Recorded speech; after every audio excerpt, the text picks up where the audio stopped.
Hey everybody, I am Erica Carlson. Thank you for joining me on I Heart Minneapolis Homes, MPLS. It's also the same name as my website, and I'd love to have you check it out. Today, I am talking to people who own a house and are thinking about selling. I really want to get into some crucial, never talked about staging tips that might really help sell your house. And I hope I go beyond the basics of what you already know. In fact, if you want to engage me a little bit here, so I'm not just talking to myself, tell me the steps you've always heard. So for example, I've always heard depersonalize. Nobody really jumps into what that means other than taking down family photos, but I'm always happy to talk to you about what that means a little bit further. So let's dive right into some of those tips that are going to help sell your home. And hopefully, again, these are not so obvious that you've heard these 1,000 times before. So the first one we want to talk about is setting your thermostat.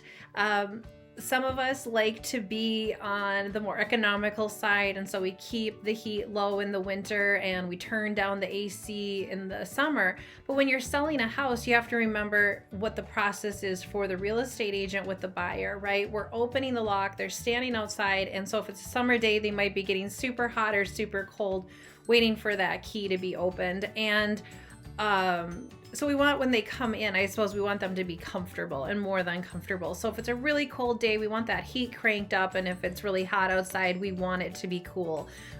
It's a subtle thing. It's a small thing, but it's going to make the difference. People are paying attention, like when they go to your second level, if it, feels like rather uncomfortable, they're going to start wondering if they need to put a window unit in, or that maybe the ventilation in the house isn't stellar, I suppose. So you start making them think about those things and they start questioning it. So those are things you might be able to control just by setting your thermostat. Of course, if you have a smart thermostat, maybe that's just something you can do from the office. You've got a showing, you can crank it up, crank it back down, just to make it a little bit more comfortable for the people. Another less obvious thing to think about is creating a luxurious hotel style feeling. And the way you're going to do that is with white linens. So hopefully that's not asking too much in your budget to pick up some fluffy white towels that you were going to use probably anyway. That crisp white feeling is what's going to make people feel like they're more at home. So you're trying to emulate that feeling that you would get in a hotel. And again, you're going to use them anyway. So white robes, white towels, set those out. And I think it's going to pretty much match any decor that anybody has. So it's just going to feel good and clean. And then the last couple of things are considering taking down the screens on your window, especially if they're getting shabby. You can see through a window a lot better. It's going to seem cleaner.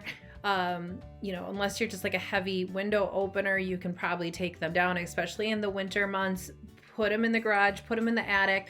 Make sure you're not actually throwing them away, because buyers tend to be very disappointed when they find out there are no screen covers for the windows. So that we don't want to toss them out unless they're damaged, of course. So keep those around. We were talking about, the obvious things like having family photos, but it might be a little less obvious to also remove things that are very style specific. So what I mean by that is, let's say you had a son like I do, and you've gone with a baseball theme, and so the curtains are heavy, bats and baseballs. Maybe it's time to take those down and just have nothing, or change them out for something a lot more neutral.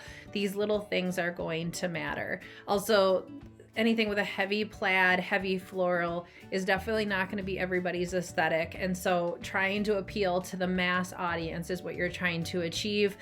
Plus, remember, curtains stay with a home. So, maybe you want your son in the new house to have those curtains. So take them down anyway, because you're not trying to sell them with the house. And then the last little tip is, with that decluttering conversation that we're always having with people, because, of course, we're trying to style it like a parade of homes or something we see in Pottery Barn catalogs.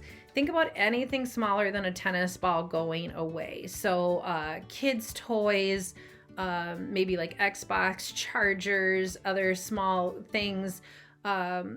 Most of us tend to have a little bit too much stuff. I mean, look behind me. There's a thing of paint samples and pencils and lots of stuff on my clipboard. If I was selling my house, I need to reduce the visual clutter. Even if these are things I need, I don't need 20 pencils. I could just have one pencil on my desk, or it could be in a drawer in the meantime. So you're moving anyway, right? So make it so that people see themselves in the house. While I love this painting that my mom did of my son, it's a little bit too personal. When I sell the house, it needs to come down and get a lot more neutral. Hope these tips help. If you know anybody thinking about selling and might find this information useful, I would very much appreciate if you tag them below. I'm always around to talk to you about questions.